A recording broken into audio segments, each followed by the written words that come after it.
சாந்தி. எல்லோரும் சந்தோஷமாக இருக்கிறீங்களா? ஸோ உலகம் முழுவதுமே ஒரு பெரிய அழிவை உலகம் சந்திச்சிட்டு இருக்குது அப்படிங்கிறது நியூஸ் பார்க்குறவங்களுக்கு தெரியும். ஒரு பக்கம் பயங்கரமான வெயில், தாங்கிக்க முடியாத வெயில். இன்னொரு பக்கம் பயங்கரமான வெள்ளம். ஸோ ஒவ்வொரு நாட்டிலுமே இப்படி நடக்குது. அமெரிக்காவிலே ஒரு பக்கம் பயங்கர வெள்ளம், ஒரு பக்கம் பயங்கர வெயில். சைனாவிலும் அதே மாதிரி, இந்தியாவிலும் அதே மாதிரி. இல்லையா, டெல்லியில் அப்படி வெயில் சக்கப்போடு போட்டுக்கிட்டு இருக்குது. ஆனால் அஸ்ஸாம் அங்கெல்லாம் பார்த்திங்கன்னா பயங்கரமான வெள்ளம் வந்தது. தமிழ்நாட்டிலுமே வந்துட்டு போனதை பார்த்தோம். ஸோ இந்த மாதிரி ஒரு பெரிய அழிவை இப்போ நம்ம பார்த்துட்டு இருக்கிறோம். ஸோ இது ஒரு வேக்கப் கால் தானே. இதுவே வேக்கப் கால் இல்லைன்னா எதுதான் வேக்கப் கால் அப்படின்ட்டு ஒரு பிரபலமான தொலைக்காட்சியில் கேள்வி கேட்டிருந்தாங்க. ஆனால் இந்த வேக்கப் கால் அப்படிங்கிறது அவங்க சொன்னதுடைய அர்த்தம் அந்த ஏர் பொல்யூஷன், இந்த மாதிரி கிளைமேட்டிக் சேஞ்சை தடுத்து நிறுத்துறதுக்கு நம்மால் ஆன விஷயங்களை பண்ணணும் அப்படிங்கிற மாதிரி. ஆனால் அப்படி பண்ண முடியுமா அப்படிங்கிறது ஒரு பக்கம் இருக்குது. இன்னொரு முக்கியமான விஷயம் என்னென்னா, இப்போ சமீபமாக பர்வதமலைக்கு போன நிறைய சிவன் பக்தர்கள் அடுத்தடுத்து இறந்துக்கிட்டே இருந்ததை பார்த்தோம். ஸோ ஒரு 7-8 பேர் பார்த்திங்கன்னா ஒரு மாதத்துக்குள்ளேயே இறந்தாங்க. ஸோ எல்லாத்துக்கும் காரணம் பார்த்திங்க அப்படின்னா வெயில் தான் காரணமாக இருந்தது. பயங்கரமான வெயில். அந்த டைமில் அவங்க அந்த மலை மேலே ஏற முடியாமல் ஹீட் ஸ்ட்ரோக்கில் இறக்கிறது. இதே விஷயம் இப்போ மெக்காவில் அவங்க வருடத்திற்கு ஒரு முறை ஹஜ் பயணம் போவாங்க, புனித பயணம். வாழ்நாளில் ஒரு தடவையாவது போனால் தான் சொர்க்கத்துக்கு போக முடியும் அப்படின்னு அவங்களுக்கு ஒரு நம்பிக்கை. நிறைய 5 நம்பிக்கை, முக்கியமான நம்பிக்கை, அதில் ஒன்று இது. ஸோ அதனால் என்ன பண்ணுவாங்கன்னா, எல்லோரும் ஒரே நாளில் போகிறது, அதுதான் அங்கே பெரிய விஷயம். இப்போ இந்து மதத்துலையுமே பார்த்திங்கன்னா அந்த ஃபங்க்ஷன், இப்போ ஒரு சிவன் கோயிலில் பெரிய ஃபங்க்ஷன் நடக்குது அப்படின்னா எல்லா மக்களும், தமிழ்நாட்டில் இருக்கிற ஒட்டுமொத்த மக்களும் அங்கே போய் குவியும். அதே மாதிரி வள்ளலாருடைய ஜோதி தரிசனம் அந்த நாள் அப்போ பார்த்திங்கன்னா தைப்பூசத்தின் பொழுது தமிழ்நாடே வடலூரில் குவியும். இப்படி மொத்தமாக குவிகிற மாதிரி தான் மெக்காவிலுமே குவிகிறாங்க. ஆனால் மற்ற நேரம் அங்கே போய் பார்த்திங்கன்னா, இப்போ கோயில் இருக்கிற பட்சத்தில், இப்போ வடலூர் மற்ற நாள் ஜோதி தரிசனம் அப்படின்னும்போது அதே தரிசனம் தான் மற்ற நாளும் இருக்கும். மாதம் ஒரு பூசம் வரும். ஸோ அங்கே போனால் பெருசாக கூட்டம் இருக்காது. ஆனால் இந்த தைப்பூசத்துக்கு மட்டும்தான் அவ்வளவு கூட்டம் இருக்கும். ஸோ ஜோதியை பார்க்கணுன்னா அவங்க மற்ற நாள் போயிருக்கலாம். அதேமாதிரி கோயில் பார்க்கணும் அப்படின்னா ஆக்சுவலாக இந்த மாதிரி ஒரு திருவிழா அப்போ போனீங்கன்னா உண்மையிலே எதுவுமே பார்க்க முடியாது. அந்த திருவண்ணாமலை கிரிவலம் சுற்றும்போது அந்த கோயிலுக்குள்ளேயே நீங்கள் நெருங்கக்கூட முடியாது. உண்மையிலே ஒரு விதத்தில் அது மூட நம்பிக்கை தான், இல்லையா? அப்படி போய் அவ்வளோ கூட்டத்தில் கோயிலுக்குள்ளே போக முடியாமல் வெளியில் போய் ஒரு மலையை சுற்றுறதுக்கு எல்லாரும் அந்த ஒரு பௌர்ணமி அப்பயே போகிறது, அது ஒரு மிகப்பெரிய மூட நம்பிக்கை தான். ஆனால் அதனால் உயிர் சேதம் ஆகியிருக்குதா அப்படின்னு தெரியல. பட் மெக்காவில் நிறைய தடவை ஆகியிருக்குது. பட் இந்த தடவை ரொம்ப ரொம்ப ரொம்ப அதிகமாக ஆகியிருக்குது. 2 காரணத்தினால. ஒன்று வெயில், இன்னொன்று கூட்ட நெரிசல், பயங்கரமான கூட்ட நெரிசல். இதை அந்த ரெஜிஸ்டர் பண்ணி முறைப்படி போகிறவங்க இல்லாமல் அன்ஆத்தரைஸ்ட் அப்படின்னு சொல்கிறாங்க. அந்த மாதிரி போனவர்களும் நிறைய பேர் இருக்கிறாங்க. இறந்தவர்களை பெரும்பான்மையானவர்கள் அப்படி தான் சொல்கிறாங்க. 83% பேர் அன்ஆத்தரைஸ்டு டெட் பாடிஸ் அப்படின்றாங்க. இது இல்லாமல் அமெரிக்காவில் அந்த பார்டர் தாண்டி வரும்போதே நிறைய பேர் இறக்குறாங்க இந்த வெயில் காரணமாக. ஸோ அதே மெக்காவுக்கு மற்ற நாள் அவங்க போனாங்க அப்படின்னா இவ்வளோ கூட்டம் கண்டிப்பாக இருக்காது.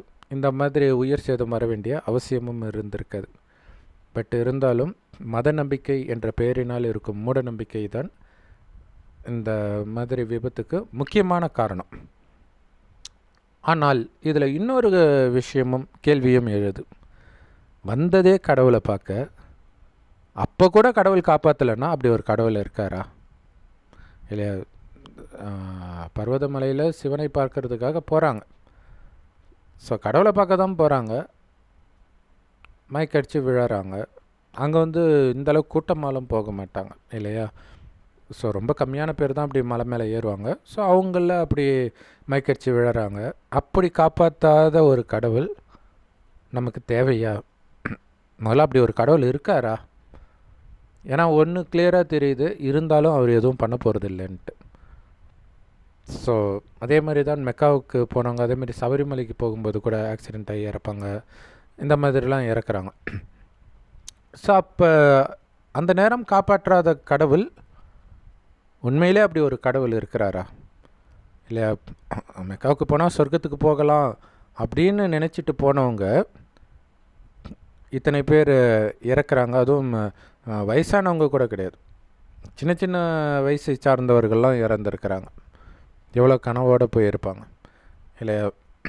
ஸோ அத்தனை பேர் இறந்து போனது இனி அந்த குடும்பம் கடவுளை வணங்குமான்றதே பெரிய டவுட்டு தான், சின்ன வயதில் இறந்தவர்களுடைய குடும்பம். ஸோ இப்போ இந்த கேள்வி, கடவுள் என்ன பண்ணிகிட்ருக்கிறார்? இத்தனை பேர் இறக்குறாங்க. அதேமாதிரி இலங்கையில் சர்ச்சில் பாம்பு வச்சாங்க இல்லையா? கடவுளுக்காக தானே அங்கே உட்காந்துட்ருக்குறாங்க, எல்லாரும் இறந்துட்டாங்க. ஸோ அப்போ காப்பாற்றாத கடவுள் அதேமாரி ஒரு மசூதிக்குள்ளே பூந்து, சுவிட்சர்லாண்ட்லேயோ ஏதோ ஒரு நாட்டில் பூந்து கடன்னு ஒருத்தர் சொல்கிறார் தொழுகை நேரத்தில், அத்தனை பேரையும் கொண்டுட்டார். ஸோ அப்போ காப்பாற்றாத கடவுள் எப்போ காப்பாற்ற போகிறார் அப்படின்ற கேள்வி வருது. ஸோ அப்போ கடவுளை என்ன தான் பண்ணுறாரு? இருக்காரா இல்லையா? ஒரு பக்கம் உலகழிவு நடந்துட்டு இருக்குது, அது ஒரு முக்கியமான விஷயம். அது எல்லா மதங்கள்லையுமே சொல்லப்பட்டும் இருக்குது. உலகழிவு எப்போன்னு தான் தெரியாது, ஆனால் அது இப்போ தான் அப்படிங்கிறதும் அவங்களுக்கு தெரியாது. இப்போ தான் அது நடந்துட்டு இருக்குது. சரி, ஓகே. அப்போ உலகழிவின் போது யாராவது காப்பாற்றப்படுவார்களா அப்படின்னா யாருமே காப்பாற்றப்பட மாட்டார்கள். அப்படியே கரெக்டாக குரானில் இருக்கிற மாதிரியே ஒரு முஸ்லீம் வாழ்ந்தால் கூட காப்பாற்றப்பட மாட்டார். பைபிளில் இருக்கிற மாதிரியே ஒரு கிறிஸ்தவர் வாழ்ந்தாலும் காப்பாற்றப்பட மாட்டார். இந்து மதத்தில் கீதையில் சொல்லப்பட்ட மாதிரியோ அல்லது ராமாயண மகாபாரதத்தில் இருந்த மாதிரியோ இருந்தாலும் காப்பாற்றப்பட மாட்டார். ஸோ அப்போ எதுக்கு கடவுள்? அப்போ இதையெல்லாம் ஃபாலோ பண்ணுறது வேஸ்ட்டா? வாழ்க்கையெல்லாம் வீணாக்கிட்டு இருக்கிறோமா? நாம் முட்டாளா அப்படின்னா அதற்கான பதில் கண்டிப்பாக நாம் முட்டாள் தான். ஏன் அப்படின்னா ஒரு விஷயம் புரிஞ்சுக்கணும், கடவுள் காப்பாற்றுவார் அப்படிங்கிறதான் எல்லா மதத்துலேயுமே சொல்லவும் பட்டிருக்கும். உலகம் அழிய போகுதுன்னு சொல்லப்பட்டிருக்கோம், கடவுள் காப்பாற்றுவார்னு சொல்லப்பட்டிருக்கு. ஆனால் யாருமே காப்பாற்றப்படலை அப்படின்னா ஏதோ ஒன்று தப்பாக இருக்குது.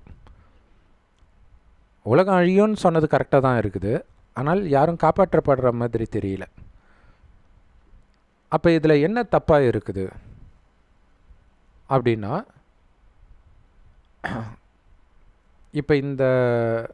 இப்போ இதை ஒன்று சொல்லலாம். நெருப்பில் ஒருத்தன் கையை வச்சுட்டு ஐயோ கொதிக்குதே, கடவுளே உனக்கு கண்ணு இருக்குதா, ஏன் என்னை காப்பாற்ற மாட்டேற அப்படின்னு கேட்டால் இது முட்டாள்தனமா இல்லையா? ஏன்னா கடவுளாக உன்னை கை வைக்க சொல்கிறார். அதே விஷயம்தான் நீங்கள் மெக்காவுக்கு போனாலும் சரி, ஜெருசலம் போனாலும் சரி, கைலாயம் போனாலும் சரி, எங்கே போனாலும் சரி, எதையுமே கடவுள் சொல்லலை. சொன்னதாக நீங்கள் நினச்சிக்கிட்டீங்க. அதுக்கு கடவுள் எப்படி பொறுப்பேற்க முடியும் இல்லையா? மனிதர்கள் சொன்னதெல்லாம் கடவுள் சொன்ன வழின்னு நீங்கள் புரிஞ்சுக்கிட்டா அதுக்கு கடவுள் என்ன பண்ண முடியும்? இயேசு சொன்னதெல்லாம் பரமபிதாவே சொன்னாருன்னு நீங்கள் தப்பாக புரிஞ்சுக்கிட்டா, நபி சொன்னதெல்லாம் அல்லாவே சொன்னாருன்னு நீங்கள் தப்பாக புரிஞ்சுக்கிட்டா, வேதத்தில் சொல்லப்பட்ட விஷயம், பக்தியில் சொல்லப்பட்ட விஷயம் எல்லாம் ஏதோ கடவுள் சிவபெருமானே சொன்னதாக நீங்கள் புரிஞ்சுக்கிட்டா அதுக்கு கடவுள் என்ன பண்ண முடியும்? ஸோ இதில் ஒரு விஷயம் தெளிவாக தெரியுது,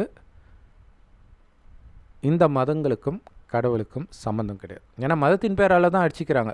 கடவுள் ஒவ்வொரு மதத்தை உருவாக்கிட்டு அடிச்சுக்கோங்கன்னு சொல்லுவாரா? அது சாத்தான் பண்ணுற வேலை, கடவுள் பண்ணுற வேலை இல்லை. எல்லா மதங்களையும் உருவாக்குனது சாத்தான் தான். ஸோ அதனால தான் சாத்தானுடைய வழி பல வழி, விசாலமான வழினே பைபிளில் போட்டிருக்கும். அதுவே சாத்தானுடைய வழி தான், பட் அதுலேயும் சில இடத்தில் உண்மை இருக்கும். அதில் இது ஒரு உண்மையான வழி. கடவுளுடைய வழி குறுகலாக இருக்கும். அங்கே நிறைய பேர்லாம் போக முடியாது, ரொம்ப கம்மியான பேர் தான் போக முடியும். அப்படின்னா என்ன அர்த்தம்னா, அந்த பாதையில் கம்மியான பேர் போக முடியும்னு அர்த்தம். சூக்ஷ்மமான விஷயம் அது. ஸ்தூலமாக ஒரு ரோட்டில் போகிறது அர்த்தம் கிடையாது. ஸோ கடவுள் மெக்காவுக்கும் கைலாயத்துக்கும் ஜெருசலத்துக்கும் சபரிமலைக்கும் அலைய விடுறதா கடவுளுடைய வேலை? அது சாத்தானுடைய வேலை. அலைய விடுறது சாத்தானுடைய வேலை. கடவுளுடைய வேலை அலைஞ்சிக்கிட்டு இருக்கிறவங்களுக்கு ஆறுதலை கொடுப்பது தான் கடவுளுடைய வேலை இல்லையா? வருத்தப்பட்டு பாரம் சுமக்கிறவர்களை என்னோடு வாருங்கள், இளைப்பாறுதல் தருவேன் அப்படின்னு சொன்னது கடவுளுடைய வார்த்தை தான். ஆனால் அதில் இயேசு சொன்ன மாதிரி சொல்லப்பட்டு இருக்குது. ஆனால் அது கடவுளுடைய வார்த்தை, கொஞ்சம் வெளிப்பட்டு இருக்குது எல்லாத்துலேயும். அப்போ கடவுள் இந்த பூமிக்கு வருவார் அப்படிங்கிற விஷயம் எல்லா மதத்திலும் சொல்லப்பட்டிருக்கு. ஆனால் என்ன ஒன்று, அந்தந்த மதம் யாரை கடவுள் நினச்சிக்கிட்டாங்களோ அவங்க வருவாங்கன்னு தப்பாக புரிஞ்சுக்கிட்டாங்க. இந்து மதத்தில் கிருஷ்ணர் கல்கியாகி வருவார், கிறிஸ்தவ மதத்தில் இயேசு 2ஆம் வருகை வருவார், இப்படியெல்லாம் புரிஞ்சுக்கிட்டாங்க. ஆனால் அப்படி கிடையாது. தாயின் கர்ப்பத்தில் பிறந்த யாருமே கடவுள் கிடையாது. தாயின் கர்ப்பத்தில் பிறந்த உடம்போடு இருப்பாங்க, அவங்கள தான் பார்க்க முடியுமே, ஆனால் கடவுளை தான் பார்க்க முடியாது. அப்படி தாயின் கர்ப்பத்தில் பிறந்த எல்லோருக்குமே பிறப்புன்னு ஒன்று இருந்தால் சத்தியமாக அவங்களுக்கு இறப்பு இருக்கும். அப்போ இறக்குறவங்க எப்படி கடவுளாக இருக்க முடியும் இல்லையா? ஸோ அப்படி பிறந்தவர்கள் அத்தனை பேரும் மனிதர்கள் தான். அந்த மனிதர்களுக்கும் கடவுளுக்கும் எந்த சம்பந்தமும் கிடையாது. எந்த மனிதனுக்குள்ளேயும் மனிதன்கிட்டேயும் கடவுள் ஸ்பெஷலாக வா எனக்கு இந்த புத்தகத்தை எழுது அப்படின்லாம் சொன்னது கிடையாது. ஏற்கனவே ஒரு மதம் இருக்குது, அதுக்கு எதிராக இன்னொரு மதத்தை உருவாக்கி வா அடிச்சுக்கோ, நான் சொல்கிறது கேட்டால் உன்னை காப்பாற்றுவேன், மற்றவங்கெல்லாம் அஞ்ஞானிகள் அல்லது காஃபீர், இந்த மாதிரிலாம் கடவுள் சொல்ல மாட்டார். ஸோ அதிலே அப்பட்டமாக தெரியும் இது கடவுளுடைய வார்த்தையாக இருக்காது அப்படின்ட்டு. ஸோ அப்போ கடவுளுடைய வேலை என்ன அப்படின்னா, கடவுள் இறுதியில் வருகிறார், அது உண்மை. ஏன் இறுதியில் வரார்? இறுதினா என்ன அர்த்தம்? உலக அழிவின் பொழுது. ஏன் வரார்? உலக அழிவின் பொழுது கூட கண்டுக்காமல் விட்டார்னா அப்படி ஒரு கடவுள் இருந்து என்ன பிரயோஜனம்? அதுக்கு தான் வரார், காப்பாற்றுறதுக்கு வரார். எங்கே காப்பாற்றினாங்க? அங்கே தான் மெக்காவில் இறக்குறாங்க, சபரிமலையில் இறக்குறாங்க, பர்வதமலையில் இறக்குறாங்க, சர்ச்சில் இறக்குறாங்க. எங்கே காப்பாற்றுறார் அப்படின்னா, அவர் காப்பாற்றுறது உடம்பை கிடையாது. அந்த மாதிரி இடத்துல அவங்க இறக்காட்டினாலே என்றைக்கோ ஒரு நாள் இறக்க தான் போகிறாங்க. ஸோ கடவுள் காப்பாற்றுவது அழியக்கூடிய உடம்பு கிடையாது, அழிவற்ற ஆத்மாவை, அதாவது உயிரை. உயிர் தான் ஆத்மா, வேறு ஒன்றும் கிடையாது. அந்த ஆத்மா புருவ மத்தியில் நட்சத்திரம் மாதிரி ஜொலிக்கினால்தான் இங்கே பொட்டு வைக்கிற பழக்கம் இருக்குது. அந்த ஆத்மா எப்போவுமே இருக்கும். எங்கே இருக்கும்? இப்போ இந்த உடம்புல இருக்குன்னா இதுக்கு முன்னாடி வேறு ஒரு உடம்புல இருக்கும், அதுக்கு முன்னாடி வேறு ஒரு உடம்புல இருக்கும். ஆனால் எப்போவுமே மனிதனுடைய உடலில் தான் மனித ஆத்மா இருக்கும். சிங்கத்தோடைய ஆத்மா எப்போவுமே சிங்கத்தோடைய உடலில் இருக்கும். அப்படின்னு அர்த்தம்னா வெவ்வேறு சிங்கமாக பிறக்கும், ஆணாக பிறக்கலாம், பெண்ணாக பிறக்கலாம். மனிதனுக்கும் அப்படி தான். ஸோ நான் இப்போ ஒரு ஆணாக பிறந்திருக்கலாம், முன் ஜென்மத்தில் பெண்ணாக இருக்கலாம், அதுக்கு முன்னாடி ஆணாக இருக்கலாம். இப்படி மாறி மாறி நம்ம பிறப்போம். ஆனால் விலங்குகளாகவோ மரம் செடி கொடிகளாகவோ நாம் ஒருபொழுதும் பிறப்பதில்லை அப்படின்னு கடவுளே சொல்கிறார். எப்போ சொல்கிறார் அப்படின்னா, நான் சொன்னேன் இல்லையா, உலகம் அழியும் பொழுது, கரெக்டாக சொன்னால் உலகம் அழியிறதுக்கு 100 வருடம் முன்பு சொல்ல ஆரம்பிக்கிறார். கடவுள் இந்த ஞானத்தை சொல்ல சொல்ல உலக அழிவும் அப்படியே நடந்துக்கிட்டே இருக்குது. அந்த கடவுளுடைய பேர் தான், அவர் எங்கே இருக்கிறார் அப்படின்னா செம்பொன் நிறமான ஒளி உலகத்தில் நட்சத்திரமாக இருக்கார். உண்மையில் ஆத்மாக்களாகிய நாமளும் அங்கே தான் இருந்தோம். இதைத்தான் பரந்தாமம்னு இந்துக்களும் பரலோகம்னு கிறிஸ்தவர்களும் சொல்லுவாங்க. பரனா விலகி இருக்கக்கூடிய. இதை வேற ஒருத்தர் புத்திசாலியாக பரலோகம் அப்படின்னா பரந்த உலகம்னு அர்த்தமா. அது பரலோக அப்படின்றது ஹிந்தி வார்த்தை. ஸோ லோக உலகம் ஓகே, ஆனால் பரு அப்படின்னா விலகி இருக்கிற அப்படின்னு அர்த்தம். ஸோ அங்கே பரந்தாமம்னாலும் அதுதான் அர்த்தம். தாமம்னா இருக்கக்கூடிய இடம். எந்த இடம்? இந்த பூமியிலிருந்து விலகி இருக்கக்கூடிய இடம். ஸோ அங்கே தான் கடவுள் இருக்கிறார். அவரைத்தான் இந்துக்கள் சிவனும் முஸ்லீம்கள் அல்லானும் கிறிஸ்தவர்கள் பரமபிதானும் சொல்கிறாங்க. இயேசு கிடையாது, தாயின் கர்ப்பத்தில் பிறந்தவர் கிடையாது. இயேசுக்கும் கடவுளுக்கும் எந்த விதத்துலேயும் சம்மந்தம் கிடையாது. இயேசுக்கு கடவுளை பற்றி ஒன்றுமே தெரியாது. இயேசு உடம்பில் வந்தது பரிசுத்த ஆவின்னு சொல்கிறோம் இல்லையா, அது ஒரு ஆத்மா. எல்லா ஆத்மாவும் அங்கே தான் இருக்குது, ஸ்ட்ரைட்டாக வருது. இப்போ நம்மளும் எல்லாருமே ஸ்ட்ரைட்டாக தான் வரும். ஆனால் வந்துட்டு அடுத்தடுத்து ஜென்மம் எடுக்கிறோம் இல்லையா, அது முதல்ல வருது தாயின் கர்ப்பத்தில் பிரவேசமாகாமல் ஏற்கனவே இயேசுன்னு இருந்த ஒரு மனிதனுடைய உடலுக்குள்ளே பிரவேசமாகுது. அந்த ஞானத்தை சொல்வதற்காக எப்போவுமே ஒரு மதம் அப்படி தான் உருவாகும். அதே மாதிரி தான் முகமது நபிக்குள்ளே ஜிப்ரேல்னு ஒரு ஆத்மா போகும், மேலேருந்து ஸ்ட்ரைட்டாக வர ஆத்மா. கடவுள்கிட்ட இருந்து வர்றதுனால கடவுளுடைய ஞானத்தை எடுத்துகிட்டு வருதானா அப்படிலாம் கிடையாது. எல்லா ஆத்மாவும் மேலே இருக்கும். அது இந்த இது வந்து காலச்சக்கரம். அது முடிக்கும்போது உங்களுக்கு புரியும் அது எப்படி வருதுன்ட்டு. முதலாக இந்த பூமி சொர்க்கமாக இருக்கும் முதல் 2500 வருஷம். அடுத்த 2500 வருடம் இதே பூமி நரகமாகும். இதில் இந்தியாவில் உள்ளவர்களுக்கு மிக சந்தோஷமான செய்தி, அந்த சொர்க்கமாக இருந்ததே பாரத பூமி தான். இது எவ்வளோ பெரிய கொடுமை இல்லையா? சொர்க்கமாக இருந்ததே இதுதான். இந்த சொர்க்கத்துக்கு வர்றதுக்காக இந்தியாவிலேருந்து மெக்காவில் போய் இறக்குறாங்க, ஜெருசலேம் போகிறாங்க.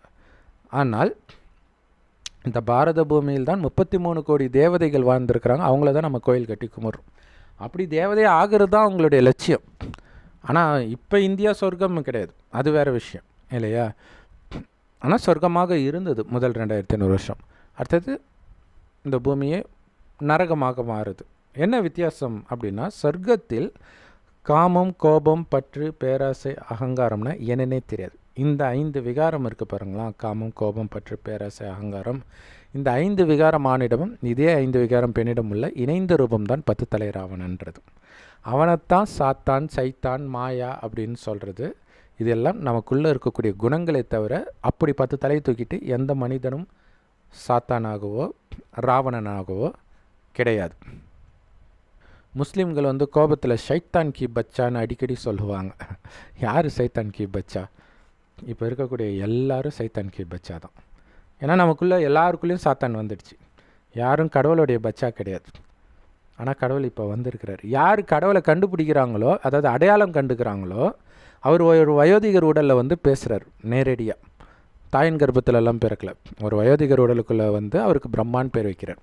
இந்து மதத்தில் பிரம்மா தான் உலகத்தை படைத்தார்ன்றாங்களே, அப்படின்னா ஏன் பிரம்மாவுக்கு பெருசாக கோயில் கிடையாது? எங்கேயோ ஒரு இடத்துல தான் கோயில் இருக்கும்.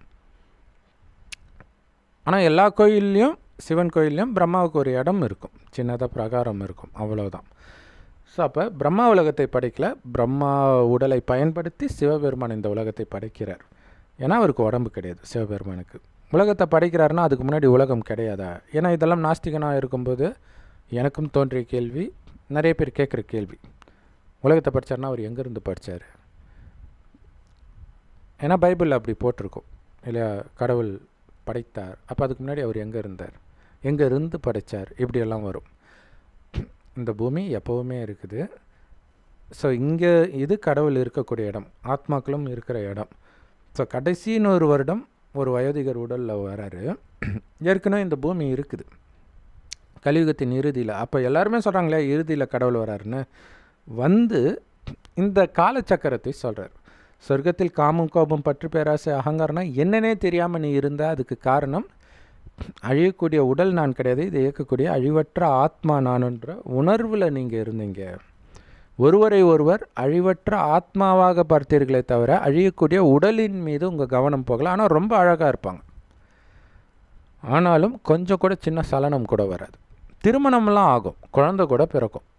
ஆனால் காமம்னா என்னன்னே தெரியாது. அப்போ எப்படி பிறக்கும்? கணவனும் மனைவியும் நமக்கு ஒரு வாரிசு வேணும்னு நினைக்கும்போது மனைவி கர்ப்பம் அடைவாள். தூய்மையான ஆத்மாவின் எண்ணத்திற்கு அவ்வளோ சக்தி. அதனால தான் அவங்க கோயிலில் அவங்க ஜடச்சிலைக்கு முன்னாடி போய் உங்களுடைய வேண்டுதல்லாம் நிறைவேறணும்னு வேண்டுறீங்களே. அப்போ என்ன அர்த்தம்? அது நிறைவேறணும்னு அவங்க நினைப்பாங்கன்னு நம்பி நீங்கள் போகிறீங்க. அப்போ அவங்க நினைத்தாலே நிறைவேறும் அப்படின்னா எண்ணத்தின் சக்தியினால தானே அது நடக்குது.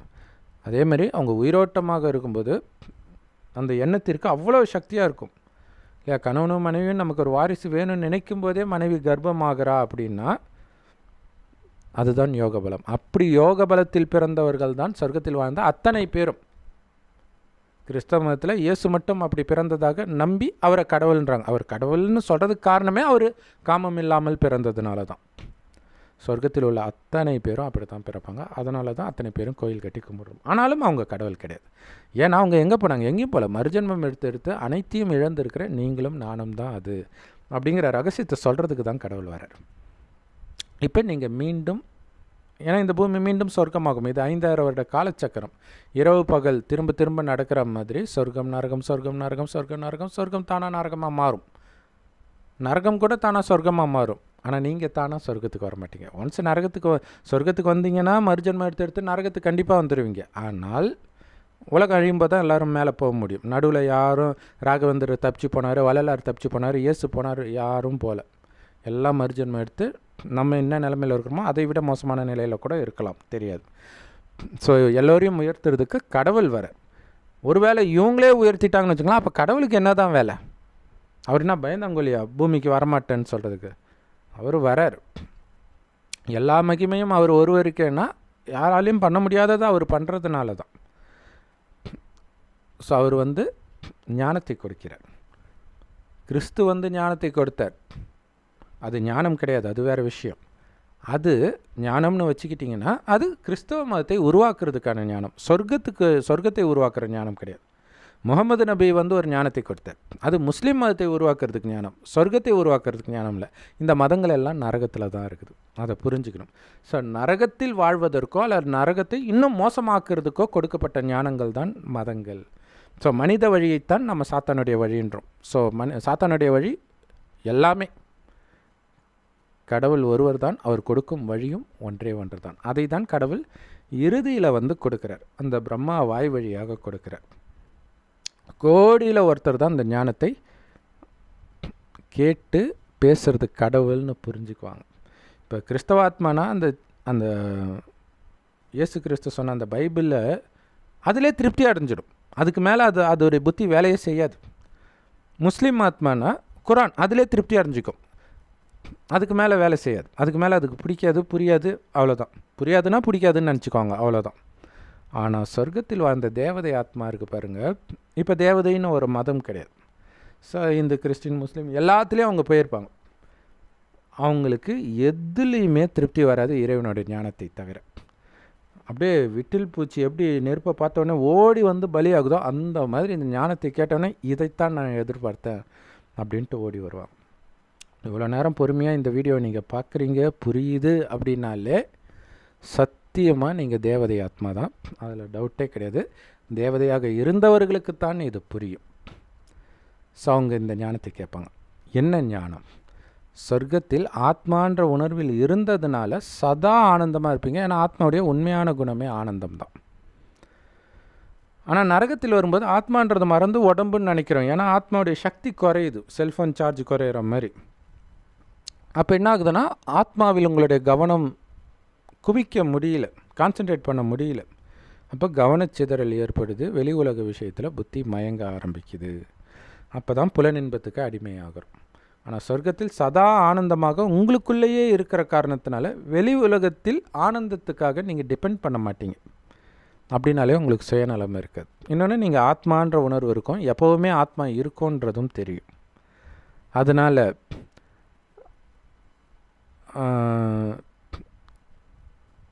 அந்த சுயநலமாக என் குடும்பம், என் சொத்து, இந்த மாதிரி குடும்பத்துக்காக சேர்த்து வைக்கிறது, இது எதுவுமே இருக்காது. அங்கே பற்றே இருக்காது. அன்பு இருக்கும், ஆனால் பற்று இருக்காது. அங்கே ராஜாராணி ஆட்சி நடக்கும். லக்ஷ்மி நாராயணன் ராஜ்யம் தான் முதல்ல நடக்கும். அதனால தான் சொர்க்கவாசல் திறப்பு விழா பெருமாள் கோயிலில் கொண்டாடுறாங்க. அதாவது சொர்க்கத்தின் முதல் மகாராஜா அவர் அப்படிங்கிறதுக்காக. ஸோ அங்கே ராஜாராணி பிரஜைகளை எல்லாம் தன்னுடைய குழந்தைகளாக நினைப்பாங்க, தன் குடும்பத்தினராக நினைப்பாங்க. பிரஜைகளும் ராஜாராணியை தன்னுடைய தாய் தந்தையாக நினைப்பாங்க. ஸோ அப்படிப்பட்ட உலகம். சுயநலம்னா என்னன்னே தெரியாத உலகம். மனிதர்கள் மட்டும் இல்லை, விலங்குகள் கூட ஒன்றுக்கு ஒன்று துக்கம் கொடுக்காது. சிங்கமும் பசுவும் ஒன்றா தண்ணி குடிக்கும். எல்லா மதத்திலும் இது சொல்லப்பட்டிருக்கு. ஸோ அப்படிப்பட்ட பூமியாக இதே பாரத பூமி இருக்குது. அங்கே நம்ம பிறந்திருக்கிறோன்றதே ஒரு மிகப்பெரிய பாக்கியம் இல்லையா? அதனால் இப்போ நரகமாக தான் இருக்குது. இருக்கிறதுல ரொம்ப மோசமாக பாரதம் இருக்குது இல்லையா? எல்லா விகாரத்திலையும் காமம், கோபம், பற்று, பேராசை, அகங்காரம் எல்லாமே. இதெல்லாம் எப்போ வருது? புலனின்பத்துக்கு அடிமையான பிறகு அழியக்கூடிய உடல் நானுன்னு தப்பாக புரிஞ்சிக்கிறதுனால சுயநலத்தின் காரணமாக இந்த உணர்வின் தூண்டப்பட்டு பல பாவங்கள் செய்கிறோம். அப்படி பாவம் செய்ய செய்ய செய்ய செய்ய அதுக்கு கொஞ்சம் கொஞ்சமாக தண்டனை கொடுக்கப்படுது. பாவம் அதிகமாக அதிகமாக தண்டனையும் அதிகமாகுது. ஆனாலும் நீ செய்கிறது பாவம்னு சொல்கிறதுக்கு யாரும் இல்லை. ஏன்? மதங்கள் எல்லாமே பாவத்தை கடவுளே செய்ய சொன்னார், கரிமீனை சாப்பிட சொன்னார், காமத்தை இப்படி இருக்க சொல்கிறார், இந்த பொசிஷனில் காமத்தில் இருக்க சொன்னார், இப்படி இருக்க சொன்னார், கரிமீனை சாப்பிடு, இந்த கறியை மட்டும் சாப்பிடாது, காமத்தில் ஈடுபடு, ஆனால் இப்படி மட்டும் ஈடுபடாது. இதுவா கடவுளுடைய வேலை? சபரிமலைக்கு போகிறாங்களே, காமத்தில் ஈடுபட்டால் போகிறாங்க? அவ்வளோ ஏன் மெக்காவுக்கு போகும்போதே அங்கே இருக்கிற வரைக்கும் அவங்க காமத்தில் ஈடுபடக்கூடாது இல்லையா? ஏன்னா காமத்துக்கு எந்த ரெஸ்ட்ரிக்ஷனுமே இல்லாத மதம்னு முஸ்லீம் மதத்தை சொல்லுவாங்க. மற்ற எல்லா மதத்துலையுமே பிரம்மச்சரிய விரதம் உண்டு. கிறிஸ்தவ மதத்தில் கன்னியாஸ்திரிகள் இருக்கிறாங்க, இந்து மதத்தில் நிறைய துறவிகள் இருக்கிறாங்க, முஸ்லீம் மதத்தில் அப்படி கிடையவே கிடையாது. ஆனாலும் அந்த மெக்காவுக்கு போகும்போது ஹஜ் யாத்திரையில் அவங்க காமத்தில் ஈடுபடக்கூடாது அப்படின்னு இருக்குது. ஸோ அப்படி இருந்தால் அப்போ குரானில் வந்து நீங்கள் காமத்தில் ஈடுபடலான்னு சொன்னது எப்படி? இங்கே நீ சொர்க்கத்துக்கு போகணுன்னா காமத்தில் ஈடுபடாமல் இல்லையா? நீ போக வேண்டிய அந்த ஹஜ் யாத்திரை அந்த 7 நாள் நீ காமத்தில் ஈடுபடக்கூடாதுன்னா இப்போ சொர்க்கத்துக்கு போகிற வழியே நீ காமத்தை விடுவதுன்னு தானே அர்த்தம். அதான சொல்கிறதுக்கு யாரும் கிடையாது. சொர்க்கத்தில் வந்து பாருங்கள், அங்கே சிங்கம் புலி கூட புல்லை தான் சாப்பிடும். பைபிள் குரான்லேயே இருக்குது அப்படின்னா ஆமாம் இருக்குது. அப்போ அப்படி இருந்துச்சு, இப்போ கிடையாது. அதாவது அப்போ அப்படி இருந்துச்சான், இப்போ என்ன வேணாலும் சாப்பிட்டு வரோம், சொர்க்கத்துக்கு போனவொடனே அப்படியே மாறிக்குவாங்களாம். எப்படி இது சாத்தியம்? ஸோ மனித வழியை கெட்டியாக கண்மூடித்தனமாக பிடிச்சிக்கிறது. ஸோ அதில் என்ன சொல்லியிருந்தாலும் அதுக்கு ஏதாவது ஒரு ரீசனை தேடிக்கிறது. இது வந்து பைபிளில் இருக்கும். நிறைய தீர்க்கதரிசிகள் இருப்பாங்க இல்லையா பைபிளில், அதில் தன்னுடைய இச்சைக்கு தீனி போடுற தீனி போடக்கூடிய விஷயத்தை எந்த தீர்க்கதரிசி சொல்கிறோன்னா அதை பிடிச்சிக்குவாங்க அப்படின்னு இருக்கும். அப்போ இச்சைக்கு தீனி போடுற விஷயத்தை தீர்க்கதரிசி சொல்கிறான், அது பைபிளில் இருக்குதுன்னா அது எப்படி கடவுளுடைய விஷயமாக இருக்கும்? புரிஞ்சுக்கணும். ஸோ எதுக்கும் கடவுளுக்கும் சம்மந்தம் கிடையாது. ஆனால் கடவுளுடைய ஞானம் அங்கங்கே தெளிக்கப்பட்டிருக்கும். குப்பைக்கு நடுவில் கொஞ்சம் கொஞ்சம் அப்படி தங்கம் இருக்குது இல்லையா? ஒரு ஊர் ஃபுல்லாக குப்பையை கொட்டி அதுக்குள்ளே எங்கேயோ ஒரு இடத்துல தங்கம் இருக்குது அப்படி தேடுற கதை தான் எந்த மதத்தில் போய் நீங்கள் உண்மையை தேடணும்னு நினச்சாலும். ஆனால் அந்த பொய் தான் கவர்ச்சிகரமாக இருக்கும். அங்கே அப்படி ஒரு உண்மை இருக்குதுன்றதே தெரியாது. ஸோ அதை தான் நம்ம சொல்கிறோம் இல்லையா? பாருங்கள், எல்லா மதத்துலையுமே கடவுள் இறுதியில் வருவார்னு இருக்குது, காமம் தப்புன்னு இருக்குது. காமம் மகாசத்ருன்றதுக்கே 3 சாப்டர் இருக்கும் கீதையில். சண்டை போடுற இடத்துல எதுக்கு அவர் வந்து காமம் தப்புன்னு சொல்லணும்? அங்கே என்ன காமத்தில் ஈடுபட்டு இருக்கிறாங்க சண்டை போடுற இடத்துல? ஸோ அப்போ ஸ்தூலமான யுத்தம் கிடையாது. அந்த யுத்தமே மனிதனுக்குள்ளே இருக்கக்கூடிய அழுக்கை, இந்த சாத்தானை, உள்ளுக்குள்ளே இருக்கிற சாத்தானை அழிக்கக்கூடிய யுத்தம். இந்த 5 விகாரத்தை அழிக்கக்கூடிய ஒரு யுத்தம். வெளியில் இருக்கிற மனிதனை அழிக்கக்கூடிய யுத்தம் கிடையாது. வெளியில் இருக்கிற மனிதனை அழித்தால் நீங்கள் பாவியாவீங்க. எப்படி புனிதமாவீங்க?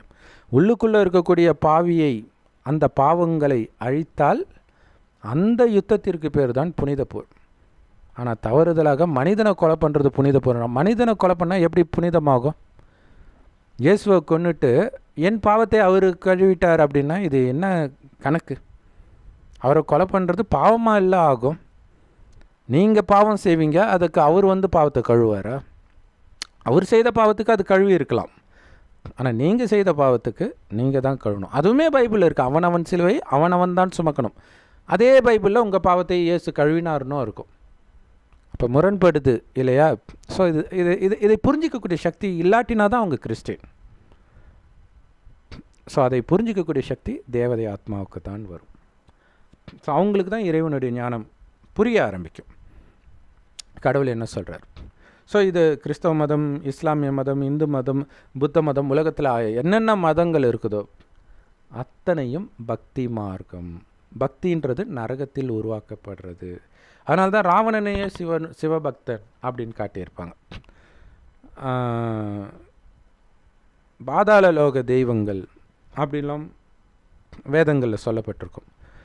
பாதாள லோகம், நரகம் எல்லாமே இந்த கலியுகத்தை குறிக்கக்கூடிய விஷயங்கள் தான். மற்றபடி பூமிக்கு அடியில் எந்த நரகமும் கிடையாது. இதே பூமி சொர்க்கமாக இருந்தது, இதே பூமி இப்போ நரகமாக இருக்குது.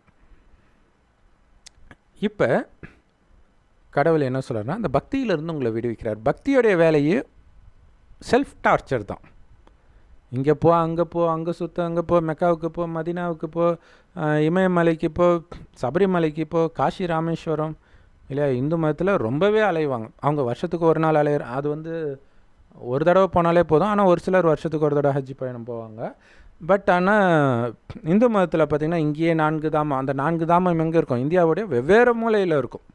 இந்தியாவே சுற்றிட்டு வர மாதிரி இருக்கும். இப்படி அலைய ஓடுறதுக்கு பேர் தான் பக்தி. பட்டினி கடை, நெருப்புல நட, நிறைய டார்ச்சர். இது எதுவுமே கிடையாது. அடுத்தது நாமம்.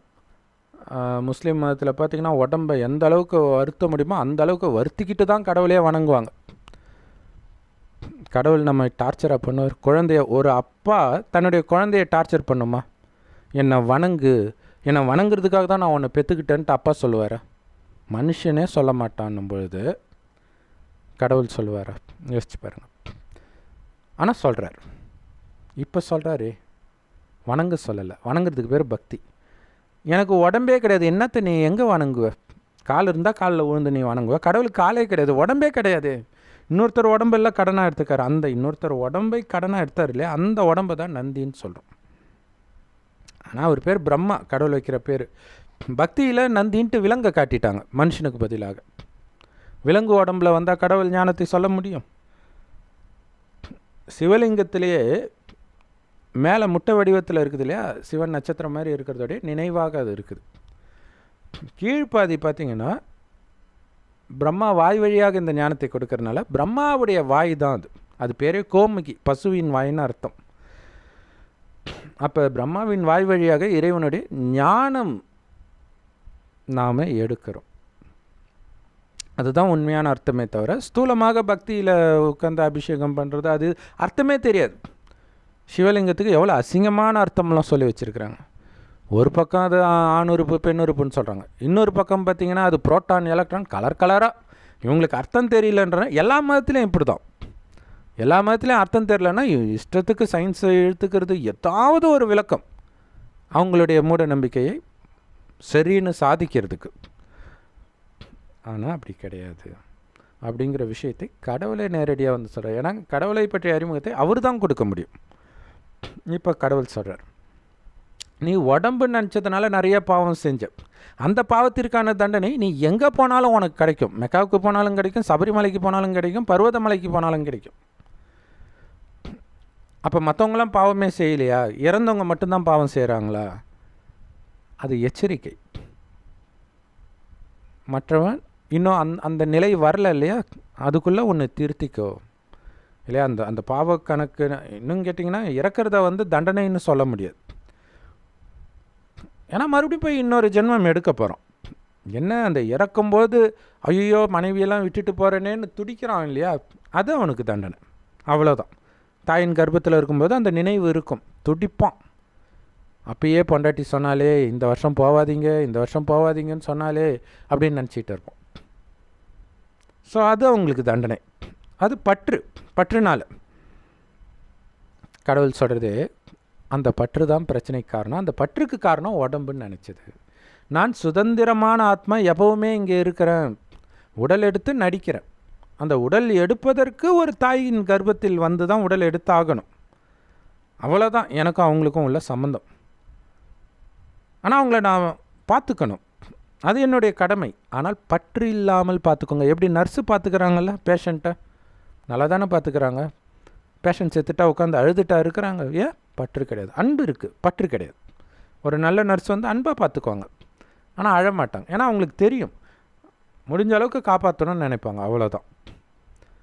இறக்கிறதுக்கும் வாய்ப்பு இருக்குதுன்னு அவங்களுக்கு தெரியும், கிரிட்டிக்கல் கேஸ் வந்துச்சுன்னா.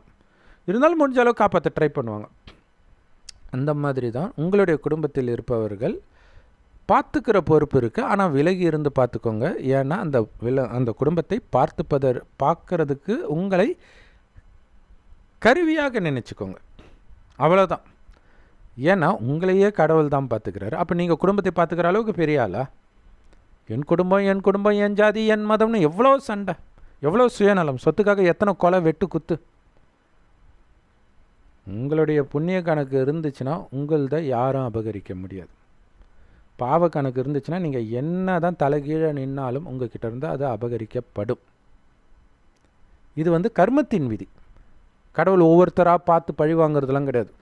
இவன் மெக்காவுக்கு வந்தானா, இவனை காப்பாற்றுங்கப்பா, இவன் வரவே மாட்டான், இவனை பிடிச்சி நெருப்பில் போடு, ஆக்சிடெண்ட்டில் சாவடி, இந்த மாதிரி சைக்கோ கிடையாது கடவுள். நீ எங்கே போனாலும் போகாட்டினாலும் செய்த பாவத்திற்கான தண்டனை கண்டிப்பாக கொடுக்கப்படும். எத்தனை ஜென்மம் எடுத்தாலும் கர்மத்தின் விதியிலிருந்து தப்பிக்க முடியாது. அதில் கடவுள் தலையிடுறது கிடையாது. ஆனால் தலையிடுறார். எப்போ தலையிடுறார்? ஏன் தலையிடுறார் அப்படின்னா, கலியுகத்தின் இறுதியில் பாவச்சுமை அதிகமாயிடுச்சு. கடவுள் இப்போ தான் வராரு. இது வரைக்கும் கடவுள் இந்த பூமிக்கு வந்தது கிடையாது. கடைசி 100 வருடம் தான் வரார். 1936 வாக்கில் வரார். அதுக்கு முன்னாடி எத்தனை மதத்தில் என்னென்ன கத்தி இருப்பீங்க, எத்தனை தடவை மதத்தின் பேரால் கொலை பண்ணியிருப்பீங்க, அல்லது இறந்து போயிருப்பீங்க, தற்கொலை அல்லது இந்த மாதிரி யாத்திரை போய். கடவுளுக்கும் அதுக்கும் சம்மந்தமே கிடையாது. இப்போவும் கடவுளுக்கும் பக்திக்கும் சம்மந்தம் கிடையாது. ஆனால் இப்போ அந்த பக்தியிலிருந்து விடுவிக்கிறதுக்கு வர. ஏன்னா அது உங்களுக்கு நீங்களே கொடுக்குற டார்ச்சர் தான். இல்லை, யோசிச்சு பாருங்களா, ரமலான் மாதத்தில் என்ன பண்ணுவாங்க, எச்சில் கூட விழுங்காமல் இருப்பாங்க. அது செல்ஃப் டார்ச்சர் தானே. இந்து மதத்தில் நிறைய விரதம், ஆனால் இப்போ நிறைய பேர் கடைப்பிடிக்கிறது இல்லை. ஒரு விதத்தில் அது நல்லது தான். பட் ஆனாலும் கடவுள் நம்பிக்கை போயிடுச்சு இல்லை, அது நல்லது கிடையாது. மூட நம்பிக்கையை விட்டது நல்லது, ஆனால் கடவுள் நம்பிக்கையை விட்டது நல்லது கிடையாது. ஆனாலும் கடவுளை நம்புறதே ஒரு விதத்தில் மூட நம்பிக்கை தான். ஏன்னா கடவுளை பற்றி தெரியாமல் கடவுளை நம்பிட்டு இருந்தாங்க. அதனால் எல்லாருமே நாஸ்திகர்கள் தான். கடவுளே தன்னுடைய அறிமுகத்தை கொடுக்கும்போது கேட்குறாங்க பார்த்தீங்களா, அப்போ தான் ஆஸ்திகர்கள். ஆஸ்திகர்கள்னால் என்ன? ஆஸ்திக்கு உரியவர்கள். என்ன ஆஸ்தி? கடவுள் கொடுக்குற ஆஸ்தி சொர்க்கம். அந்த ஆஸ்திக்கு உரியவர்கள் கடவுள்கிட்ட நேரடியாக ஞானத்தை கேட்பவர்கள் தானே தவிர மனிதர்கள் படைத்த மதத்தின் வேதத்தையே பிடிச்சிட்டு தொங்குறவங்க கிடையாது. அது சாத்தானுடைய வழி, அது சாத்தானுடைய ராஜ்யம் தான், நரகம். அங்கே தான் நான் இருக்கிறோம் ஆல்ரெடி. அப்போ அதை விட்டுட்டு தான் நீங்கள் சொர்க்கத்துக்கு போகணும். ஏன்னா போக போகிறது ஆத்மா, உடம்பு கிடையாது. அப்போ உடல் உட்பட இந்த நரகத்தில் அல்லது இந்த பழைய உலகத்தில் இருக்கக்கூடிய அத்தனையும் மறந்துடுன்றார். உடலின் உறவுகள் அதெல்லாம் சகோதர ஆத்மா, அவ்வளோதான். முஸ்லீம்கள் பாய் பாய்னு அர்த்தம் தெரியாமலே சொல்லிகிட்டு இருப்பாங்க. அதோடைய அர்த்தம் என்னென்னா சகோதரன், அது அவங்களுக்கு தெரியும். ஆனால் ஏன் சொல்கிறாங்க? எல்லாரையும் பாய் பாயின்னு சொல்கிறாங்கன்னா ஒரு அப்பனுக்கு பிறந்தாங்கன்னு தான் அர்த்தம். அந்த ஒரு தந்தை கடவுள். அதுதான் கிறிஸ்தவ மதத்தில் பரமபிதா, பிதாக்களுக்கெல்லாம் பிதா. உன் அப்பாவுக்கும் அவர் தான் பிதா, அவருடைய அப்பாவுக்கும் அவர் தான் பிதா. ஸோ அந்த தந்தையுடைய குழந்தைகள் நாம் எல்லோரும். அவரை நினைவு செய்யுங்க. எப்படி நினைவு செய்யணும்? ஆத்மானு உணர்ந்து சிவ பரமாத்மா நினைவு செய்யுங்க. உடம்பு நினச்சிங்கன்னா உடல் சார்ந்த உறவுகள் தான் ஞாபகம் வரும். காமம் வரும், கோபம் வரும், பற்று வரும், பேராசை வரும், அகங்காரம் வரும். நான் உடலற்ற ஆத்மா நினைங்க. எதை பார்த்து காமம் வரும்? எதிராக இருக்கிறவங்களே ஆத்மான்னு பாருங்கள், எதை பார்த்து காமம் வரும்? உங்களை ஆண்னு நினைக்கும் போது பெண்ணை பார்த்தால் காமம் வருது. நீங்கள் பெண்ணுன்னு நினைத்தால் ஆணை பார்த்தால் காமம் வருது. நீங்கள் வெறும் ஒலிப்புள்ளி, எதிரையும் ஒலிப்புள்ளி தான் இருக்குது அப்படின்னா எப்படி காமம் வரும்? நான் எப்போவுமே இருக்கிறவன். நான் செய்த பாவ புண்ணியத்தின் கணக்கின்படி தான் நான் அனுபவிக்கிற சுகமும் துக்கமும் இருக்குதுன்னா பாவம் செய்வீங்களா? மனசில் நினச்சாலே பாவன்றார். அப்படி இருக்கும்போது நீங்கள் கோபப்படுறீங்க, ஒருத்தர் உங்கள் வார்த்தையால் துக்கப்படுத்துறீங்கன்னா அது எவ்வளோ பெரிய பாவம். அப்போ கோபம் வருமா? ஸோ கடவுள் துக்கத்தை நீங்கள் கொடுக்கவும் கூடாது, எடுக்கவும் கூடாதுன்றார். ரெண்டுமே பாவன்றார். அப்போ பற்றுனால உங்களுடைய மகன் இறந்துட்டான், கணவன் ஓடி போயிட்டான், துடிக்கிறீங்க. எதனால் துடிக்கிறீங்க? பற்றுனால. அவனுடைய புத்தி சரியில்லை, அவனுடைய குணத்தை அவன் வெளிப்படுத்துகிறான். அதுக்கு நீங்கள் எதுக்கு கஷ்டப்படணும்? அவன் தானே கஷ்டப்படணும். அவன் வெளில போய் மாட்டிட்டு கஷ்டப்படுவான். நீங்கள் ஏன் கஷ்டப்படுறீங்க? அவனாக பார்த்துக்கிட்டான் கிடையாது. நம்முடைய புண்ணிய கணக்கு அங்கே காலியாக இருக்கும். அதனால் நம்மை பார்த்துக்க வேண்டியவன் போயிருப்பான். ஆனால் உங்களுடைய கவனம் கடவுளோட மட்டும் இருந்தால் கடவுள் கண்டிப்பாக உங்களுக்கு வேண்டியதை கொடுக்கவே செய்வார். கடவுளை மட்டும் பிடித்தார். மனிதனை எல்லாத்தையும் விட்டுட்டு நீங்கள் கடவுளை பிடிச்சிட்டிங்கன்னா அதுக்கு தான் தைரியம் வேணும், செம தைரியம் வேணும். ஏன்னா உலகம் ஃபுல்லாக ஆட்டு மந்த மாதிரி அந்தந்த மதத்தை நோக்கி போயிட்டு இருக்குது, மதத்தோடு போயிட்டு இருக்குது. எல்லாத்தையும் விட்டுட்டு வரணுமே, எவ்வளோ பெரிய தைரியம் வேணும்? கடவுள் மேலே மட்டும் அசைக்க முடியாத நிச்சய புத்தி வரும்போது தான் அது வரும். காமத்தை விடணும், கோபத்தை விடணும். காமத்தை விட்டாலே என்ன ஆகும்? வெடிக்கும். இதைத்தான் இயேசு கிறிஸ்து நான் குடும்பத்தை பிரிக்கவே வந்தேன்னு சொன்னது.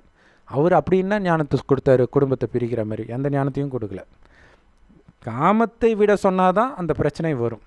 ஸோ இறைவனுடைய ஞானம் அங்கே வெளிப்பட்டு இருக்குது, அவ்வளவுதான். ஏன் காமத்தை விட சொல்கிறார் அப்படின்னா, முதல்ல கடவுள் தானே காமத்தை படைத்தார் அப்படின்லாம் சொல்லுவாங்க. கடவுள் தான் ஆணை பெண்ணை படைத்தார். அப்போ எதுக்கு கற்பச்ச டென்ஷன் ஆகுறீங்க? விட்டுற வேண்டியது தானே. அப்போ தப்புன்னு உங்களுக்கு தெரியுது இல்லை? கடவுள் ஆணை பெண்ணை முதல்ல எப்போவுமே இருக்கிறோம், அதை முதல்ல புரிஞ்சுக்கணும். அழுக்காகும்போது நம்மை தூய்மையாக்கிட்டு போகிறார். அதனால தான் சொர்க்கத்தில் உங்களுக்கு பரிசுத்தமான மனைவின்னு இருக்கும். அதுவும் சாதுரியமாக என்ன பண்ணால் பரிசுத்தமான மனைவிகள் கொடுக்கப்படும் ப்ளூரலில் போட்டு விட்டோம். 71 மனைவிகளோ என்னவோ. அப்படி நினச்சா எங்கேருந்து நீங்கள் கடவுளை நினைக்க போகிறீங்க இல்லையா? ஒரு புலனின்பத்தை கொடுக்கக்கூடிய விஷயத்தில் உன் புத்தி மூழ்கி இருந்தால் நீ எப்படி கடவுளை நினைப்ப? சபரிமலைக்கு போகிறவனே மனைவியை கூட பார்க்க மாட்டான். அப்படி இருக்கும் பொழுது காமத்தில் இருந்துட்டு எப்படி கடவுளை நினைக்க முடியும்? காமம்னா என்னென்ன தெரியாத உலகத்துக்கு எப்படி போக முடியும்? அங்கே போனோடனே நீங்கள் மாறுறது கிடையாது. அங்கே இருக்கக்கூடிய குணம் இருந்தால் தான் உங்களுக்கு என்ட்ரியே. இப்போ அமெரிக்காவுக்கு போகணுன்னாலே ரூல்ஸ் இருக்குது இல்லையா? அந்த அமெரிக்கா கலாச்சாரத்தோடு நீங்கள் ஒத்து போகணும். அவங்க ஒரு சில நோயெல்லாம் அங்கே வரக்கூடாது அப்படின்னா அதுக்கான தடுப்பூசி எல்லாம் எடுத்துகிட்டு இருக்கணும். மினிமம் ஒரு சில டெஸ்ட்டு வச்சுருப்பாங்க இங்கிலீஷ்க்கு, அதெல்லாம் உங்களால் பேச முடியணும். நிறைய சட்டத்திட்டத்துக்கு உட்பட்டால் தான் உங்களை அங்கே அனுமதிக்கவே செய்வாங்க. அமெரிக்காவுக்கே இந்த நிலைமைனா சொர்க்கத்துக்கு சும்மா விட்டுருவாங்களா எல்லாரையும் இல்லையா? இங்கத்து பழக்கம், கறிமீனை சாப்பிட்றது, காமத்தில் விழுறது, கடவுளுக்கே பலி கொடுத்துட்டு சாப்பிட்றது, கடவுள் பேரால் சொல்கிறது சாப்பிட்றது, கேட்டால் கடவுள் தான் சாப்பிட சொன்னார்னு சொல்கிறது, இதெல்லாம் நரகத்தின் பழக்கம். சொர்க்கத்தில் கடவுளே நினைக்க மாட்டோம் முதல்ல. ஏன்னா கடவுள் அங்கே வரவும் மாட்டார். ஏன் நினைக்க மாட்டோன்னா நாஸ்திகர் கிடையாது. அங்கே அவ்வளவு ஆனந்தம் இருக்கும். மனிதனுக்கு கொஞ்சமாவது துக்கம் வந்தால் தான் கடவுளை பற்றியே நினைப்பான். அங்கே எல்லாம் பச்சை குழந்தை மாதிரி பரிசுத்தமாக சதா ஆனந்தமாக இருப்பாங்க. குழந்தைங்க விளையாடும்போது எப்படி இருக்கும்? அந்த ஆண் பெண் உணர்வு இல்லாமல் ஆனந்தமாக அந்த மாதிரி. ஆனால் இப்போ குழந்தைங்களே கெட்டு போயிடுச்சு, அது வேறு விஷயம். ஆனால் சொர்க்கத்தில் அவ்வளோ பரிசுத்தமாக இருப்பாங்க. அந்த மாதிரி உலகத்தை தான் இறைவன் படைக்கிறார். அப்படி பரிசுத்தம் ஆகிறதுக்கான ஞானத்தை கொடுக்கிறார். எந்த மதத்திலாவது பரிசுத்தமாகிறதுக்கான ஞானம் இருக்குதா? காமத்தை விட சொல்லி ஞானம் இருக்குதா? விபச்சாரத்தை விடுன்னு இருக்கும், காமத்தை விடுன்னு இருக்காது. நீ பொண்டாட்டிக்கிட்ட காமத்தில் ஈடுபட்டாலே வெளியில் போகிற எந்த பொண்ணை பார்த்தாலும் உனக்கு அந்த எண்ணம் தான் வரும் இல்லையா? ஒரு ஆபாச படத்தை பார்த்தாலே எந்த பெண்ணை பார்த்தாலும் உனக்கு அதுதான் வரும்னா, முழு நிர்வாணமாக உயிரோட்டமாகவே உன் மனைவியோ கணவனையோ பார்த்தோன்னா மற்றவங்கள பார்த்தா உனக்கு வேறு என்ன வரும்? அதனால தான் கடவுள் சொல்கிறாரு, நிர்வாண உடல் இல்லை, முகத்தை கூட நீ பார்க்காத, தலை குனிஞ்சிட்டு போக சொல்ல, பர்தா போட்டு போக சொல்ல. உலகம் ஃபுல்லாக பர்தா போட சொல்ல முடியுமா? அப்படியே பர்தா போட்டாலும் உங்கள் கண்ணு திறந்து தானே இருக்குது, மற்றவங்கள நீங்கள் பார்க்க தானே போகிறீங்க. அப்போ அழிவற்ற ஆத்மாவில் உன்னுடைய கவனம் இருக்கணும். இல்லையே முகம் பிடிச்சி இழுக்குதே. ஆமாம், கடந்த 2500 வருஷம் முகத்தை பார்த்து பார்த்து பழக்கப்பட்டுருச்சு, உடம்பை பார்த்து பார்த்து அடிமையாயிடுச்சு. அப்போ அதற்கான சக்தி இல்லை, அப்படி மயங்கி கிடக்குது ஆத்மா. அந்த சக்தியை நிரப்புறதுக்கு தான் சிவபெருமானாகிய என்னை நினை, உன் தந்தையை நினை, அப்பான்னு அன்பாக நினைவு செய் அப்படின்னு சொல்கிறார். எப்படி அன்பு வரும்? எப்படி அன்பு வரும்? ஒவ்வொரு மதத்திலும் கடவுளே கொலை பண்ணுன்னு சொல்கிறாரு. அப்போ எப்படி அன்பு வரும்? இந்துக்கள் அல்லாவை திட்டுறாங்க, முஸ்லீம்கள் சிவனை திட்டுறாங்க. ஆனால் 2 பேருமே ஒருத்தர் தான்ன்றது பாவம் அவங்களுக்கே தெரியாது. அப்போ உண்மையிலே கடவுளை பற்றி தெரிஞ்சால் இப்படி பண்ண மாட்டாங்க. அந்த உண்மையிலே கடவுள் அவரே வரும்பொழுது புரிஞ்சுக்கிட்டால் தான் உண்டு. அவர்கிட்ட ஞானத்தை கேட்பவர்கள் மட்டுமே சொர்க்கத்திற்கு வருவார்கள் அப்படின்னு இயேசுவே சொல்லியிருப்பார். இறுதியில் இறைவன் வரும்போது அவருடைய வழிபடி நடப்பவர்கள் தான் சொர்க்கத்துக்கு வருவாங்களே தவிர என்னை நோக்கி கூப்பிட்றவங்களுக்கு சொர்க்கத்தில் இடம் கிடையாது, தெளிவாக போட்டிருக்கும். அவரை நோக்கி யார் கூப்பிடுவா? கிறிஸ்தவர்கள் கூப்பிடுவாங்க இல்லையா? ஸோ அப்போ இங்கே கூப்பிடுறது விஷயம் கிடையாது. ஓம் நம்ம சிவாயன்னா சொர்க்கத்துக்கு போயிடுவாங்களா? அதெல்லாம் போக மாட்டாங்க. அப்படியே சிவலிங்கத்தையே பார்த்துட்டு இருந்தால் போயிடுவாங்களா? அதெல்லாம் போக மாட்டாங்க. அது ஒரு நினைவு சின்னமாக உருவாக்கப்பட்டிருக்கு. கடவுள் அவ்வளோ பெருசெல்லாம் கிடையாது. கண்ணுக்கு தெரியாத நுட்பமான ஒளிப்புள்ளி, உயிரோட்டமானவர். அவருக்குன்னு குணம் இருக்குது. அந்த குணமெல்லாம் அவர் பேசும்போது தான் உங்களுக்கு தெரியும். ஒரு மனிதனுடைய குணம் அவன் பேசும்போது, அவன் கூட பழகும்போது தானே தெரியும். அப்படி கடவுள் பேசுகிறது தான் ஞானம். அதுதான் எல்லா பிரம்மகுமாரிகள் ராஜயோக தியான நிலையத்திலும் முற்றிலும் இலவசமாக கிடைக்குது. யூடியூப் வெப்சைட்ஸ்லேயும் இருக்குது. எல்லா மொழியிலும் இறைவனுடைய ஞானம் முரளி அப்படின்னு இருக்குது. நீங்கள் கூகுள் சர்ச் பண்ணாலும் கண்டுபிடிக்கலாம். முழுக்க முழுக்க இலவசம். ஏன்னா நடத்துறது கடவுள், நம்முடைய அப்பா. பாருங்கள், சொர்க்கத்துக்கான விஷயம் இலவசமாக கிடைக்குது. ஆனால் நரகத்தில் வாழறதுக்கான விஷயத்துக்காக நம்ம எவ்வளோ செலவு பண்ணிகிட்டு இருக்கிறோம் ஆன்மீகன்ற பேரில். மெக்காவுக்கு போயிட்டு வர்றதுக்கு 2-2.5 லட்சம் ஆகுமா. ஆனால் ஒரிஜினல் சொர்க்கத்துக்கு போகிறதுக்கு 1 பைசா செலவு கிடையாது. ஜஸ்ட்டு நீங்கள் இறைவனை நினச்சிக்கிட்டே இருக்கணும். ஒரிஜினல் இறைவன் இருக்கிற இடத்துக்கு போகிறதுக்கு 1 பைசா செலவு கிடையாது. புத்தினால் 1 செகண்டில் போயிட்டு வருவீங்க. ஸோ இன்னும் போக போக போக போக மனிதன் அடிப்பட ஆரம்பிப்பான். இப்போ அமைதியாக இருக்கும்போது இந்த ஞானம் சொன்னால் புரியாது பெரும்பான்மையானவர்களுக்கு. ஆனால் இந்த ஞானம் எல்லா மதத்திற்கும் தேவை. ஏன் தேவை அப்படின்னா, எல்லோரும் சொர்க்கத்துக்கு வரமாட்டாங்க தான். ஆனால் நீ நரகத்திலேருந்து தப்பிச்சு கடவுள்கிட்ட போகணுமே உலகம் அழியும் போது. ஸோ கடவுளை பற்றி அவர் எப்படி இருக்கிறார், எங்கே இருக்கிறாருனாவது தெரிந்தால்தான். அப்படி நினைக்கும்போது தான் ஆத்மா அங்கே போகும். நினைக்கிற நேரத்தில் ஆத்மா அங்கே போயிடும். இங்கே தமிழ்நாட்டில் ஒருத்தன் இறக்குறான்னா, அமெரிக்காவில் அவனுடைய சொந்தக்கார மனைவி இருக்கிறாங்கன்னு வச்சுக்கோங்களேன். கண்டிப்பாக இறக்கும்போது மனைவியை தான் நினைக்க போகிறான். 1 செகண்டில் அங்கே போயிடுவான்.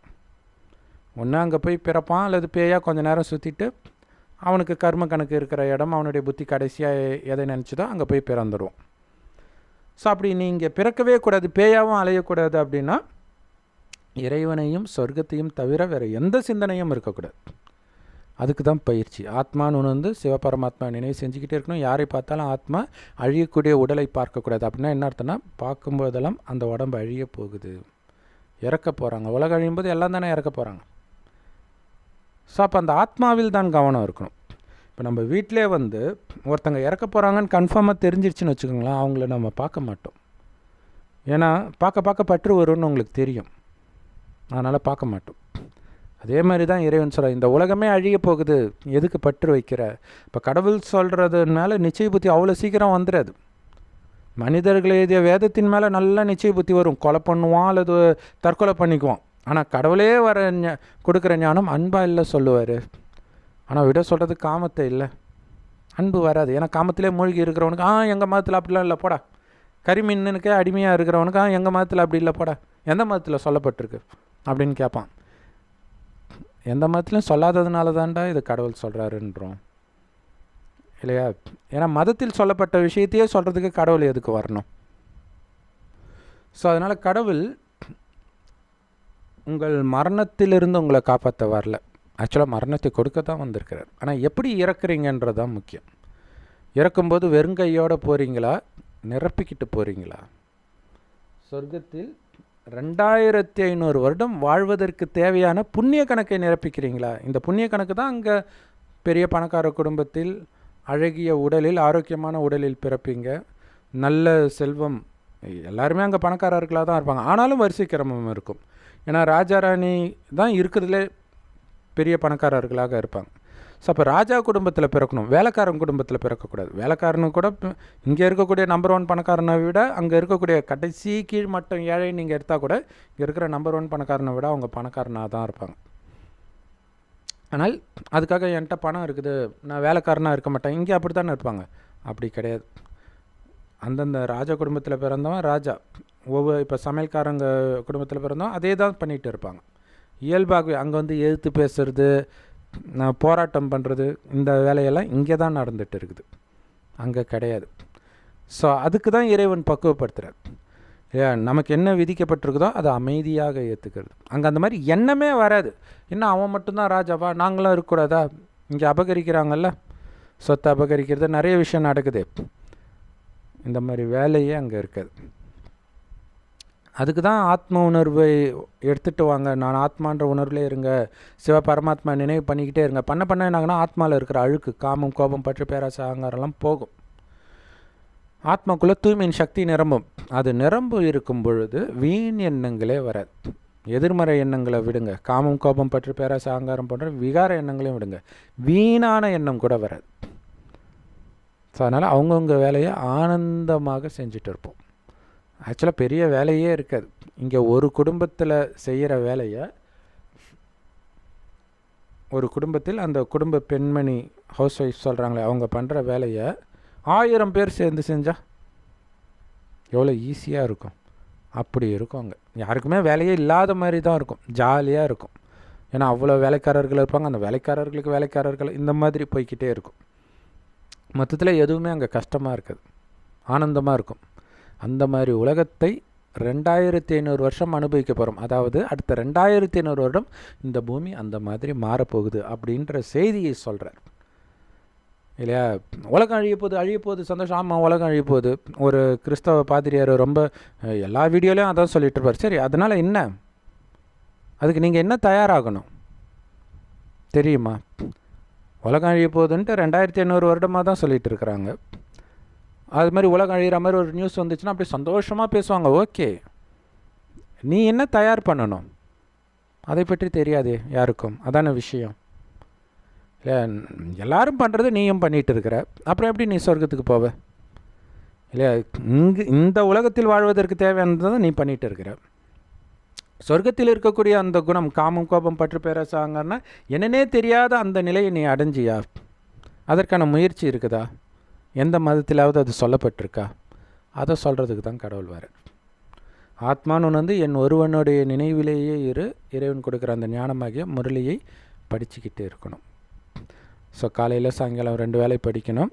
படித்ததை நாள் முழுவதும் மனதுக்குள்ளே போட்டுக்கிட்டே இருக்கணும். இந்த ஞானத்தை பிறருக்கு சொல்லும் சேவையில் உங்களை ஈடுபடுத்திக்கிட்டே இருக்கணும். ஸோ இதன் மூலம் நிறைய பேரை நீங்கள் சொர்க்கத்துக்கு அழைச்சிட்டு வரீங்க. ஒரு வேளை சாப்பாடு போடுறதே பெரிய புண்ணியமாக பேசிகிட்டு இருப்பாங்க. ஆனால் அந்த மாதிரி சாப்பாடு இல்லைன்ற நிலைமையை அடுத்த 2500 வருஷத்துக்கு இல்லாத ஒரு உலகத்துக்கு அழைச்சிட்டு போகிறீங்கன்னா இது எவ்வளோ பெரிய புண்ணியம். அதற்கான ஞானத்தை கொடுப்பது, அதை கடவுள் கொடுக்கிறார். இதுதான் கடவுளுடைய வேலையை தவிர கோயிலுக்கு போ, மசூதிக்கு போ, சர்ச்சுக்கு போ, ஜபம் பண்ணு, இதை பண்ணு, அதை பண்ணு, எதையும் கடவுள் சொல்லலை. சொன்னதெல்லாம் சாத்தான் கிட்ட போய் கேளுங்க. சாத்தானுடைய வேலையே என்னது? உங்களுக்கு துக்கம் கொடுக்கறது தான் அதோடைய வேலை, அலைய விடுறது தான் அதோடைய வேலை, அடிச்சிக்க வைக்கிறது தான் அதோடைய வேலை. கடவுளுடைய வேலை என்ன? இயேசு சொன்ன மாதிரி ஒரு கண்ணத்தை அறிந்தால் மறு கண்ணத்தை காட்டு. இங்கே காட்ட வேண்டிய அவசியம் கிடையாது. ஏன்னா கடவுள் சொல்கிற மாதிரி நடந்தால் உங்களை அடிக்கிற எண்ணமே யாருக்கும் வராது. அவ்வளோ அன்பாக தான் இருப்பீங்க.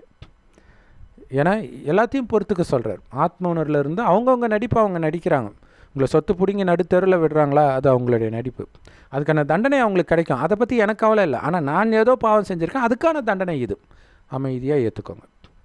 இங்கே நீங்கள் அமைதியாக அனைத்தையும் உங்களுக்கு வர துக்கம், அவமானம் எல்லாத்தையும் எந்த அளவுக்கு ஏற்றுக்கிறீங்களோ அந்த அளவுக்கு சொர்க்கத்துக்கு நீங்கள் தகுதி பெற்றுட்டு இருக்கிறீங்க. ஆடாத அசையாத நிலை, மனநிலை. பொறுத்தார் பூமி ஆழ்வார்னுவாங்களே, அது உண்மையிலே இந்த ஞானத்தை எடுத்தவர்களுக்கு தான் பொருந்தும். ஸோ இங்கே கண்ணு முன்னாடி பார்க்குறோம் உலக அழிவை பற்றி சொல்லும்போது அதெல்லாம் அழியாது. இப்போ இவ்வளோ பார்த்துட்ருக்குறீங்களே, இன்னும் ஏந்திரிக்கலைன்னா இன்னும் எவ்வளோ இழந்தால் நீங்கள் ஏந்திரிப்பீங்களோ அவ்வளோ இழக்கிறதும் நடக்கும் சீக்கிரமாக. ஆனால் சீக்கிரமாக எழுந்துச்சிட்டா புத்திசாலி. சீக்கிரமாக எழுந்துச்சிட்டா நீங்கள் சொர்க்கத்துக்கு போகிறதுக்கு முயற்சி பண்ண முடியும். கடைசியில் உலக அழிவின் போது தான் ஏந்திரிக்கிறீங்க. ஐயோ ஐயோ ஐயோ கத்தி என்ன பிரயோஜனம்? சாகும்போது சங்கரா சங்கரான்ற மாதிரி. இந்த சிரியா நாட்டில் நிலநடுக்கம் வரும்போது அந்த நேரம் அல்லாஹு அக்பர், அல்லாஹு அக்பர், அல்லாஹு அக்பர். இறைவன் பெரியவன் தான், பெரியவர். அதிலே மரியாதை வேறு கிடையாது. அதையும் ஒருத்தர் சொன்னார்னா அதுக்கு விளக்கம் வேறு. அவர் ஆணும் இல்லை பெண்ணும் இல்லை, அதனால் அவன்னு சொல்கிறோம் அப்படின்னு சொல்லிட்டு இருப்பாங்க. அதுன்னு சொல்ல வேண்டியதானே அப்போ? சரி. ஸோ விஞ்ஞானிகள் சொல்கிறாங்க இன்னும் 10 வருஷத்தில் இது ஒரு வேக்கப் கால் அல்லது இதைவிட கொடூரமாக வர்றதை அறிவிக்கிறது. அடுத்த 10 வருஷத்தில் இதெல்லாம் விட ரொம்ப கொடூரமாக இருக்கும். வெயில், இந்த மாதிரி ஒரு பக்கம் பயங்கரமான மழை, எல்லாமே. அப்பயும் நான் மீறி அங்கே தான் போவேன்னா போக மாட்டாங்க. அந்த அளவுக்குலாம் அப்படியே கடவுள் மேலே ரொம்ப அன்பெல்லாம் யாருக்கும் கிடையாது. ஸோ அப்போ தான் பக்தி எல்லாம் விடுபட ஆரம்பிக்கும். ஸோ அந்த நேரத்தில் நிறைய மேஜிக் நடக்கும். எல்லாருக்குமே கடவுள் வந்ததும் தெரிய ஆரம்பிச்சிடும். நிறைய இடங்களில் காட்சிகள் கிடைக்கும். ஏன்னா அவங்கவுங்களுக்கு அந்தந்த மதத்தில் சொன்ன விஷயங்கள் நடக்கும்போது தானே கொஞ்சமாவது நம்பிக்கை வரும். அப்போ என்ன ஆகுனா, ஒரு கிறிஸ்தவர் வராரு அப்படின்னா இந்த ஞானத்தை சொல்கிறவங்க இயேசுவாக தெரிவாங்க. அப்போ அப்படியே கண்ணு முன்னாடி பார்த்தாங்கன்னா நம்பி தானே ஆகணும். அப்போ பரமபிதாவை நினைவு செய்யுங்கள் நட்சத்திரம் மாதிரி அப்படின்னு சொல்லுவோம். ஸோ அப்படி நினைவு செய்யும்போது தான் இதெல்லாம் பார்த்திங்கன்னா உலக அழிவின் பொழுது நடக்கும். ஸோ அப்போ அது எதுக்குன்னா முக்தி அடைகிறதுக்காக. முக்தினா இந்த பூமியிலேருந்து முக்தினா விடுதலைன்னு அர்த்தம் ஹிந்தியில்.